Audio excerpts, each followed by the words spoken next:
All right, big welcome back to Coaching for Coaches. Today, we have the honor to speaking with a special guest who's been a coach for over 30 years. He has coached from Wall Street to Main Street, from Hollywood to Housewives.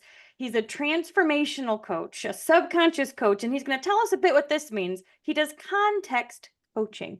And today, he's going to talk to us, fellow coaches, on what makes an excellent coach and the traits that we need to have to be able to offer transformation to our clients. So big welcome to Jim Fortin. Thank you for the invite. I'm thrilled to be here, and I'm excited about this particular podcast because I do literally hundreds of these a year, and this is exactly what I do. So this is in my wheelhouse. And Awesome. literally, one of my students asked me 10 minutes ago. I have an app. They asked me in the app, would I be a good coach? And they showed me their assessment, and I went through their assessment, and no, they wouldn't be. But I want to talk about many people who want to be a coach but they don't have the traits. What So does it take we'll to take we'll actually dig into be? that when you're ready. Yeah, absolutely. Okay, so before we jump into that, I want to hear a little bit about you and what got you, number one, into the field of personal development, but then leveling up into working with athletes and Hollywood and Wall Street and Sure. really getting into the nitty-gritty of the subconscious reprogramming. So what got you on this path? Yeah, long and short is I've always been in college. I was a political science and psychology double major, and I've always enjoyed both. I've just spent so many years learning in both areas, and I was going to become a psychologist. And the reason I didn't is I didn't want to go through 4 more years of graduate school again to do what I love to do. Which is just working with people. What happened was I've been a business person. We'll talk more about that later in our time together. And I lost all of my money back in the 90s. So I started studying personal development and I started listening to people like Zig Ziglar, Les Brown, Brian Tracy, people like that. It was good content, meaning things that I was listening to, but it wasn't changing my behavior. And that's when I started studying NLP, neuro linguistic programming. And then I needed to go deeper than that. And I'm like, okay, how do people really affect and create change at a core subconscious level? So that's what I've been doing for 20 years, but it was born out of a necessity to get my life leveled back up again because I was upside down when things flipped upside down. So it was learning. And I learned that the more that I learn, the more that I can help other people. Yeah. So literally working on myself and developing and evolving myself, I can share that with people. So I find one please, quick thing. I find that that's where a lot of people start in the coaching world. They have yeah, their own growth story, and then they're like, I want to help people who are 3 steps behind me because now that I have this wisdom and I've walked through the trenches and I've come out on the other side, they have experience and wisdom that they can give back. But what I heard you say is that it's not just about listening to something. I tell people all the time, we can watch all the YouTube in the world and our mhm, life is not necessarily going to be changed. It takes a bit more than that. And as a former psychologist, I make them write it down and I make them speak it out loud and I make them do the things that yeah. will change some of their hard wiring. So, what are the things that make it go deeper? Tell us a little bit about NLP and the subconscious work. NLP is neuro-linguistic programming discovered, created back in the 70s by Richard Bandler and John Grinder. Long and short, it is the psychology of subjective experience, meaning understanding how people create their reality. So, what Mhm. I do when I coach is I do context coaching. And I need to hop around here a couple of different places. Let's go back first to, if we can, you saying that people have the life experience, they have the story, and then they want to start coaching. Okay, again, I've done this 30 years. One of my students today had said exactly that very same thing. If I read to you what she wrote in the app, I have an app. It would be literally that. I've come through all these things, people I can help, et cetera, et cetera. I've got a great story. I can help people with X, Y, Z. What they don't recognize, that's only 10% of the equation of being a coach. Mhm. What do you think the other 90% is? Well, I mean, we know that business, marketing, sales. There's a lot of other That's things that exactly come what I with being said. a That is coach. exactly what I said. Is it's business and marketing and sales, because if you can't market what you do, which is the coaching, if you can't market it and sell it better than what you can do it, you won't be doing it very long. So in my early years, I'm like, I can help people. And I know that because I've been through a lot in life and I've gathered massive, many, many years of experience. I've worked with a shaman for 28 years now, a real shaman. So I know that I can help people. In my early years, I didn't see myself as a business person. I saw myself as a helper. Let me just help people. And I heard crickets. I didn't have clients. And when I started seeing myself as a business person and I started building a business first and coaching is what the business did, that's when I became I've literally built a top 1% business. I mean, I think most coaches don't make over what, 50 grand a year, whatever. I mean, I've made $10 million a year owning a coaching business that I don't just, I have a coaching team, but I do a lot of the, like every week, I coach and every day I coach in my own communities because it's part of my passion. So I get to be the coach, but I get to be the business owner also. So a person has to understand this. It's great to have the skills to want to help people, but if you're afraid of sales and marketing, which is your subconscious identity, it ain't gonna fly. You being a podcaster and a coach, I'm speaking to the choir, I bet. Well, it's fascinating. I got started in business in 2007, and I was a clinical psychologist. Yeah. And I would go to networking events and I would say, I'm a clinical psychologist and I have this other thing I do. And it wasn't until I was like, no, I'm an entrepreneur. I'm a Yep. business owner. I also happen to be a clinical psychologist. But when I put that forefront, in the forefront of my identity, that's Yep. when things really started to shift. I hear it. I literally, I've got a smaller group right now. I've got 200 and something people in a 13-week coaching program with me. And I invariably have about 10% of the people that are licensed counselors, psychologists, PhDs, whatever. And they're all really pretty good at the counseling and the coaching and whatever. But what they're not good at, and they're all struggling with, is the business aspect of being the coach. And if you are like often when I'm talking to people, when they're new with me, I'll say, I'm going to say a word. And everyone listening to this podcast, I'm going to say one word. And when I say this word, see how you feel about it, because this will determine your success as a coach. That word is maybe it's two words, maybe it's one, I'm not sure, it's one or two, but anyway, salesperson. When people hear that word salesperson, 90% of people cringe because they've got these negative connotations about salesperson. Oh, it's cheesy. I'm going to bother people, all these kind of things. If you can't sell what you do, like I said earlier, you're not going to be doing it very long. And then that's identity work and coaching yourself through the traits and developing the traits to be a successful sales and marketing person. So you said you do context coaching. Is there anything Right. else alongside context coaching you wanted to add? Well, context coaching would be, and this is how, okay, so many people think that they have a story to share. Yeah. And they think and it could be a good story, and that's enough. And by the way, I don't want to dissuade or discourage anyone. I'm just laying a foundation for people. Okay.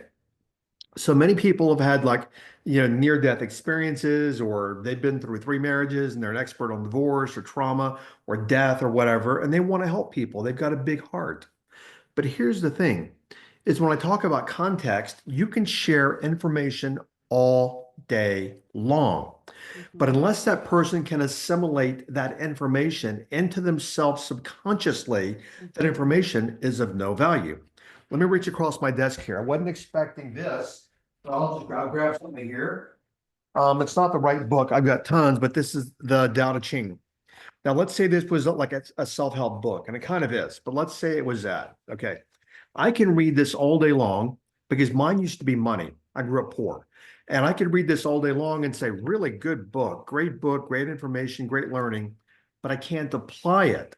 Why? This is not consistent with my subconscious identity. Let me go one step further. So I context coach.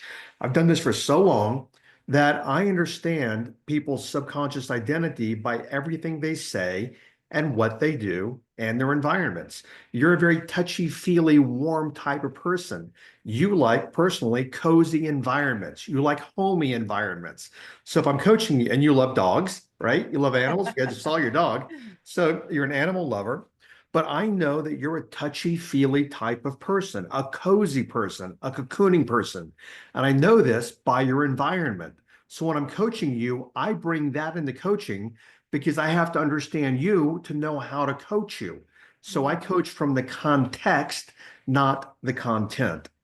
Did that make sense? And it sounds like that allows you to go deeper than just the intellectual talking to the brain. You're really talking to the person. Yeah, because what happens if you're talking only to the brain, your brain will filter out 90% of what I say based upon your subconscious filters. Let me give you an example. I don't have it on my desk right now, and I haven't read it in 25 years. Think and Grow Rich. I can talk to you all day long about being rich. But if you're like me, who grew up poor, that had the identity of being a poor person, we can't afford, we don't have, money's hard to make, you got to struggle. No matter how good I was as a coach, as long as I was poor in my identity, I never became a successful coach. I had a client of mine in New York, a billionaire, who said, I will teach you how to be a millionaire. I had to rewire how I saw myself, my identity, my self image. I had to rewire that as a business person and as a successful and wealthy business person so that I could then make the kind of money that I've made over the years as a coach. Yeah. Yeah, absolutely. And you said that there's a few traits that good coaches have. Now, number one is salesperson, business. Right. They've gotta have some of those skills. What other traits do you identify in good, successful coaches? Well, being a former psychologist, I'm sure you're familiar with assessments, everything from Stanford Binet and Wechsler to Myers-Briggs to all these assessments. There's one assessment that's very simple. You can find it online free that will give you a pretty accurate assessment of how good you're going to be as a business person coach. It's called, I'm sure you've heard of, I'm guessing you've heard of it, but I'm pretty sure, the DISC profile, DISC. That is a driver and influencer, steady and cautious. The driver is a person that rolls up their sleeves and says, let me just get it done. Many salespeople are high Ds, meaning they roll up their sleeves, they go to work, they're beating on doors and they're selling. Now, influencer, a high I, is they want to go to the pizza party. They want to hang out with people. They want to be around people. And I'm guessing right now, you probably are a high dose of I.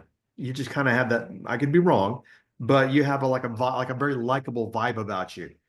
And that means that if you're going to grow a business, you need to do it best with the trait you already have, which is a high I, providing you are, because that trait is already natural to you.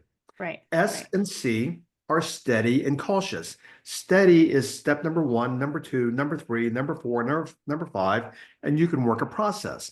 And the fourth one is compliance or cautious, meaning, oh my God, are all my I's dotted? Are all my T's crossed? What are people going to think? Is everything okay? Did I do it right? Now, I've coached literally, I mean, my podcast has 5 million downloads. I've coached over 1 million people personally. The most successful business people are high D's and I's, or a combination of high D and I, because you've either got to roll up your sleeves and talk to people and promote your business, or shake a lot of and do a lot of things, or shake a lot of hands and do a lot of post online and a lot of building relationships and everything. People that are high S's and C's tend to literally, oh my God, let me think through this. Let me put it together. Let me get it right. Let me perfect it. Let me do a little bit. Let me do a little more. And they work all these little baby steps, but they never get to where they want to be. Now, I'm sorry I'm going so long, but there's a lot here for a while. Yeah, go ahead. I'm writing, Okay. taking notes. Now, I know in my disc profile, I'm a very high D, like a 99 when it comes to a D, and a high I, which means I can take action and I can be around people. But where I fall off the cliff is I am a very low S and C. I mean, I can sell $1 million in coaching, but when it comes to S and C, I can't find the paperwork. It's Right. lost. Okay. So what I had to do is I had to hire somebody to be my S and C. meaning to manage my calendar, to manage me, keep me on track so I can stay in my zone. I don't like this word, but it's called zone of genius. So I can stay in my zone of genius, which is coaching and sales and training and all these kind of things. And then it's called an integrator, manages the business. My Yeah. job was to literally drive the rocket. Her job was to build the rocket. If you want me to build it, I can't do it. And these are big components of being a very successful coach is having both. Right. Yeah. Do you find that if somebody comes to you and they're more of a S or C type of personality, can they grow some of these other traits and practice some of these other traits, or are they better fitted for a different piece of the puzzle? What I tell people is this, yes and yes and no. Yes is, you're a psychologist. I mean, you've got years of experience understanding the brain and personality traits and all these kind of things. Your traits are your traits. It doesn't mean they can't be changed. But what I'd rather do is take your traits, let you keep your traits, and mitigate or supplement your traits. So I would say if you are, for example, a high essence or a high D and I, but a low S and C, I would say, okay, how can you hire a VA? And you can do it overseas this day and age very cheaply. How can you hire a VA to do all your planning for you? All these things that you need to be doing to keep you on track. Hire a VA at $10 an hour in the Philippines and get them to help you out. So you can relearn these traits through some self-hypnosis and different things, through reconditioning the brain, through taking action and shifting the brain, creating new habits, new behaviors, etc. It's a little bit of work. It's not hard to do. It's just you got to be diligent in doing it. So can you change? Yes. But I'd rather just mitigate the traits if it were me. I agree. When I was first starting in business, I did network marketing for a season. And so I was watching the successful people around me, and they were all loud and Yeah. obnoxious and dancing on tables. And I thought, do I have to be like that to be Yeah. successful? And eventually I realized, no, like what am I already good at? I'm good at being a good friend. Like I'm good at asking good questions. I'm The good at I. getting to the heart of the matter, right? Yeah. And so I realized instead of trying to get better at what I'm not good at, I should lean in to what I am good at and Yeah. make that like my focus. And again, those were just one of those pivot points at the beginning of my entrepreneurial days that made such a difference. Knowing who I am and then leaning into those strengths rather than trying to be somebody else. May I add something there? Yeah. When I coached one-to-one, which I don't anymore, I've got one client I charge on $50,000. But my target market is entrepreneurs, even if they're coaches, entrepreneurs first. Hmm. And remember many years ago, I had a guy that was one of the top 1% mortgage brokers in the United States. He made $1 million a year and he wanted coaching from me. So I ran him through the disc profile because that gives me enough of what I need for a big picture. And he was a very low D, a driver, like 30%. Okay. And most successful salespeople are high Ds, but he was a 99 I. He built his business in the mortgage industry out of leaning into the traits that worked for him, like you've done. So Yeah. he's great at building relationships. He didn't build it through driving. He built it through relationship, which made him a top one, $1 million a year earner, a top 1% mortgage broker through leaning into the traits. I I've coached like the owners of one of the top 10 multi-level marketing companies in the world. And they asked me to come to their event. And I'm looking at the audience. There are 10,000 people there. I was at the event by invitation of the owner.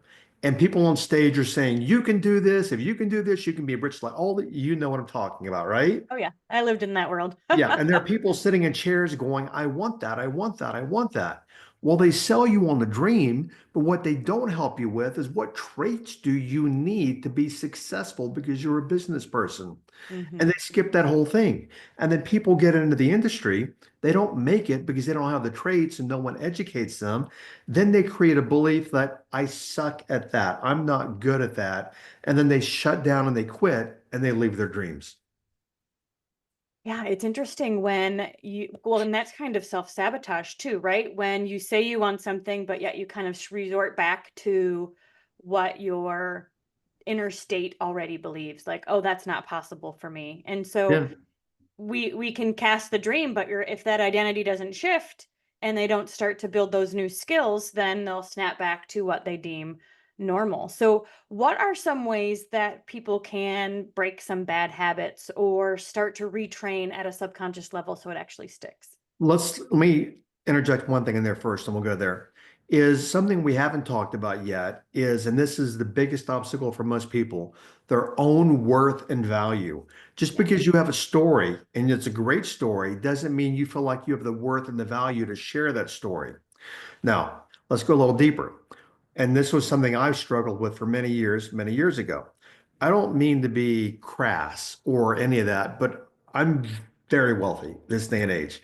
I don't chase money. I make a lot of money as a result of being good at what I do and first focusing on helping people and creating expansion in their life. I'm not chasing building a coaching business. I've had 1,000 people at a time paying me $3,000 to $4,000 per person. I mean, that's the kind of business I build. But I didn't do it trying to chase money. I did it through trying to make the world a better place.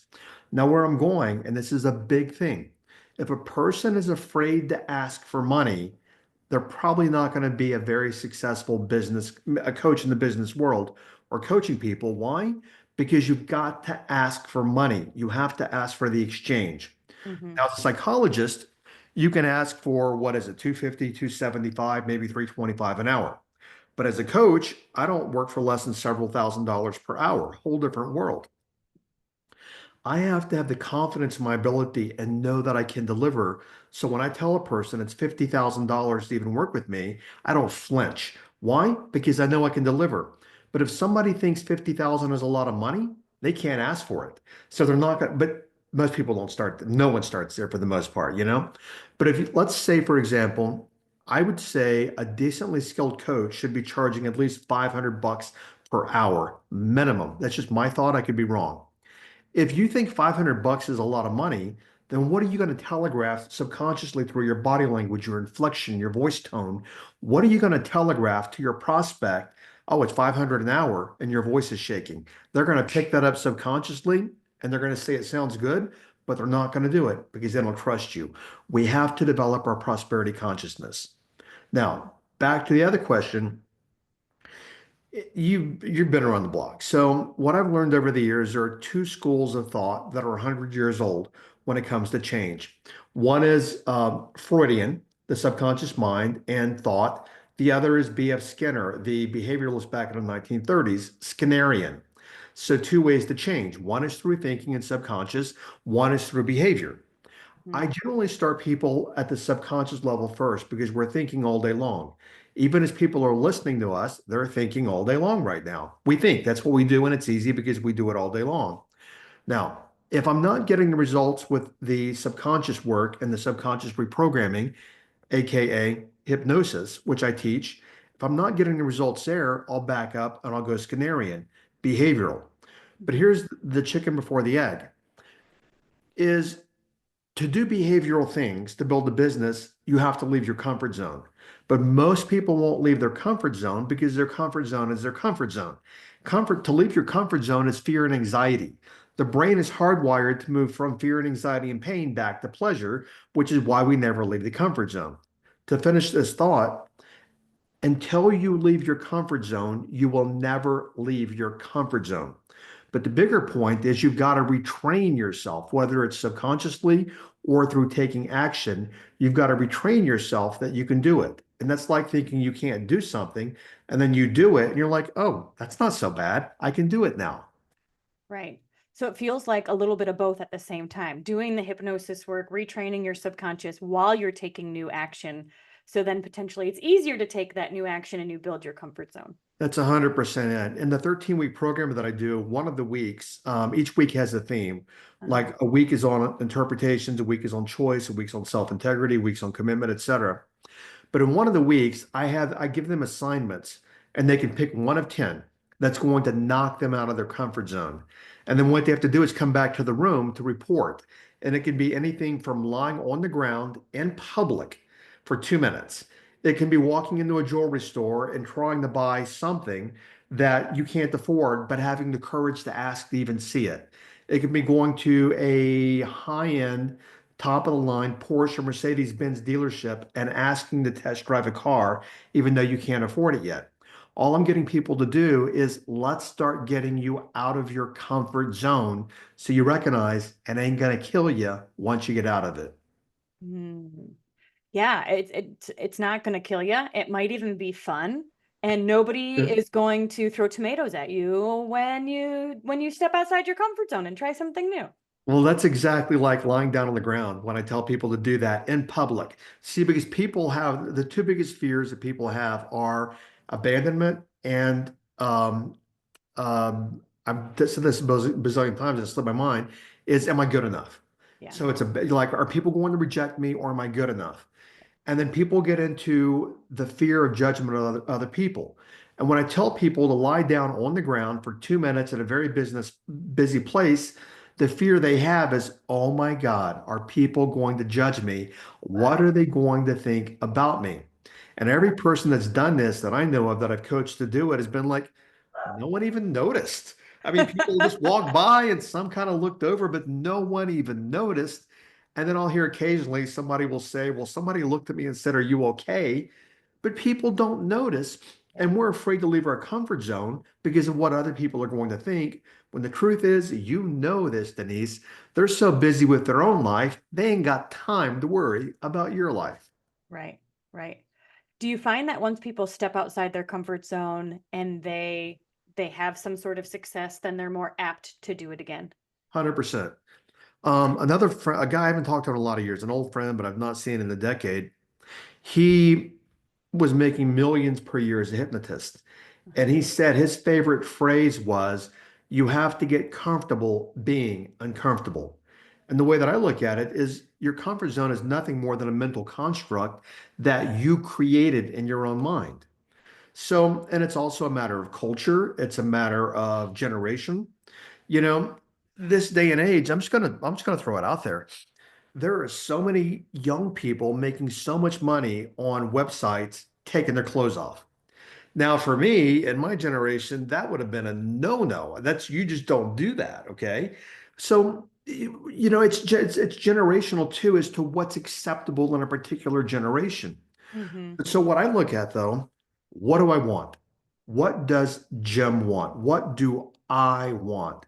And Mm-hmm. then I have to look at, okay, where I work from is be to have, which I fortunately got the trademark to that. We have to be before we can do, before we can have. So let's say you want to have $1 million or two or 10 or 20. Many people start with the doing. Oh, I'm going to do X, Y, Z. But what no one ever looks at is what is the being? How am I being? So if I'm being fearful, I can never do what I need to do to have what I want as the at the end result. So we always have to look at being. And I always ask myself, if that's what I want to create, who must I be emotionally to create that? And that means I've got to step out of my comfort zone. In my personal life, my personal relationship, I've been with my partner 22 years. And I look at how must I be to be the best possible partner? I must be loving, I must be caring, I must be considerate, I must be authentic. And I'm always looking at, am I being these things? And what times am I not being these things? Because I need to be those things to create the outcomes that I want. I'm sure it makes Mm-hmm. sense to you that, right? Oh, yeah, you're speaking my language. I love it. And one of the things it brought up for me is when we were talking about being, it reminds me of your emotional capacity, because Mhm. I find whether it was in network marketing or even new coaches, it's I want to make more money. I want to help people. I want to step into this new thing. But then a crisis seems to happen or life happens and we're derailed and it never actually gets off the ground because the habits aren't being formed, it's not consistent enough, and then when they get a first no, we crumble, right? Because we haven't built that emotional capacity to hold on to um, life, business, all this stuff. I also work with trauma and trafficking survivors, and one of the things we really do is work to heal those triggers, because when we're Yeah, being triggered all of the time, we don't have the emotional capacity to right. handle or deal with life. I've done the same thing from a different approach. I was one time asked to work with the number one male tennis player in the world, and he said that he lost his game. And because he fell from number one to like number 10, it's like, I just can't get in the mental game. The thing Mm-hmm. about athletes is, here's the thing. They're extraordinary, professional, successful athletes. They're extraordinarily resilient, meaning they miss a point. They don't focus on the missed point. They keep on going. What many people do is they focus on the missed point. Research demonstrates exactly what you're talking about, that as a child, because we become who we are by about the age of 8 years old. It's basically brain formation, etc.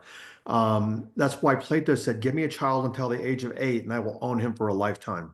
So what you learn as a child, and if you're in a very stable environment and loving and nurturing environment, you develop different traits and abilities and skills and beliefs, as opposed to being in a very chaotic environment where you're not sure what's going to happen. Is dad going to be angry today? He's an alcoholic. Is he going to yell? Is he going to scream? One day he's good, the next day he's not good. Kids like that tend to grow up with a lot of anxiety, social anxiety. They don't know where it came from. It's from 30 years ago, but they learned it growing up in that environment. So we talk about what you were about the traits. If a person's not resilient, the emotional capacity, as you mentioned, if they're not resilient, they ain't going to make it. Because being an entrepreneur, you're going to get your butt handed to you a time or two. And I can tell you that. I mean, there are some years I've made lots of money. Other years, I'm like, okay, something shifted in the economy, social media, the algorithms, something shifted. I got to shift the business. Now, fortunately, I've created a lot of financial wherewithal, but you got it's as you know, as an entrepreneur, it's not that steady 9 to 5 paycheck every week. There's risk and rewards, but you do it well, and there are major rewards. But I've got to be resilient and I got to play the game. Yeah. Yeah. The two things I wrote down as you were talking about the disc and the traits that good coaches really need to have is grit and relationships. You know, being Yeah. able to walk through the mud without sinking. I don't know if that's a good analogy Yeah. or not, but Yeah. like Yeah. grit. But then also with our heart open and warm and friendly, and that to network and let people know we're open for business, but then also, of course, with relationships with our clients. Yeah. Let me add there if I can, is what we have to know, and most people don't know this. We have to know our subconscious values. Let me give you a real life example here. I have made, and I don't mean this in any kind of crass way again, but there's coaches, and I want them to know what's out there for them. Mhm. I have made millions per year every single year for the last decade. I've created an extremely successful business, like top 1/10 of 1%. And this past year, so many things changed in my personal life because I built a new home. I lived in a construction zone for a year. I live in Sedona. It's a small town. I had to move into an unfinished home, and it just completely annihilated my energy living in a home like this. So my business suffered greatly. My numbers dropped greatly. My income dropped greatly. And I mean, normally I have 1,000 people at a time in coaching. I've got like 200 right now. So do the math at $4,000 a person. And I said, I could retire. I'm 60 years old. I'm like, I could retire, never think again about anything, and just enjoy the rest of my life and play golf all the time. But here's the thing, I can't. And I can't because my subconscious values, one of my highest values is service. So Mhm. I didn't come to the planet to play golf. I came to the planet to leave it better than what I found it. And if I quit because I wasn't making 10 million a year, and boo-hoo, I'm only making 1 million a year. If I quit, I'm not doing what I came to the planet to do. So I have to work for my highest value, which literally I call it spiritual service. So I know my values, and my values drive me in the good times and the bad times. It doesn't matter. Like Mother Teresa did what she did. That's who she was. I do what I do because I know where I'm working from and why I'm doing it. If somebody wants to be a coach for the money or the freedom and the flexibility only, that's not a reason to do it, because you can do many other things. You do it because you're called to do it. Mm, that's beautiful. How can people continue to learn more from you? On my podcast, Transform Your Life from the Inside Out. When we put it together, I didn't hire experts, any of that. I just started talking. And I hired podcast experts. And I'm like, you've broken every rule in podcasting. How did you become a top 1/10 of 1% podcast? I almost sabotaged myself. and that I give away so much content on the podcast, people create the erroneous belief, oh, I don't need to work with Jim because he gives everything away on the podcast. Well, I ain't stupid. I ain't giving everything away on the podcast, you know? And besides, on the podcast, you filter it through your context. So if I can say when I say on the podcast, you can be a millionaire. People don't believe it and they filter it out, but they keep listening because they keep gathering content. But the podcast is a great way to just something popped up. Let me turn it off. The podcast is a great way to follow and just to learn more Awesome. things. And then I'm sure they'll get insider scoop as to what programs you offer and how they can continue the process. Right. Well, also, I am Jim Fortin on Instagram. You can follow me there. Okay. And for people listening, I created a 9-day challenge back about 2 years ago. And we titled the challenge when I did it, the Be, Do, Have Challenge. It's 30 minutes per day for 9 days. And the whole thing is about what it even means to be. Because, see, human beings don't know how to be. They know how to do because that's what we're taught by culture, but they don't know how to be. They don't know the power they have as a being. So, in that 9-day challenge, I literally walk people through what it even means to exist and to be. And from there, you can use that to get unstuck from anything you want in life. So, for marketing reasons, we named it the Get Unstuck Challenge, but it's all about be to have. And they can go to jimfortin.com/Denise. jimfortin.com/Denise. I've sold thousands of these for $97, and I'm giving it away free to people listening. People that are still with us and listening, they can have it for free. Just go to jimfortin.com/Denise, and you'll be instructed on how to download the entire program and get started on it. That's amazing. You guys, if you are like everybody whose ears can hear, take advantage of this. This is a free resource by somebody who's doing what you want to do. Yeah. And we as budding and aspiring and current coaches, we want to continue to learn from those who are 3 steps ahead. So I would say go to his Instagram, follow, check out his podcast, listen, absolutely download or join the Get Unstuck challenge and be a part of Jim's community because he's doing what we all want to be doing, and we certainly have learned a lot over just this past hour. So I'm glad to continue to dive in. And it's very just your audience knows this and you know this. It's extremely rewarding to do what we do. In the podcast, I live in Sedona, as I said, it's a small town. So a lot of people here know me because my podcast is pretty good size. But this lady, we see a lot of tourists.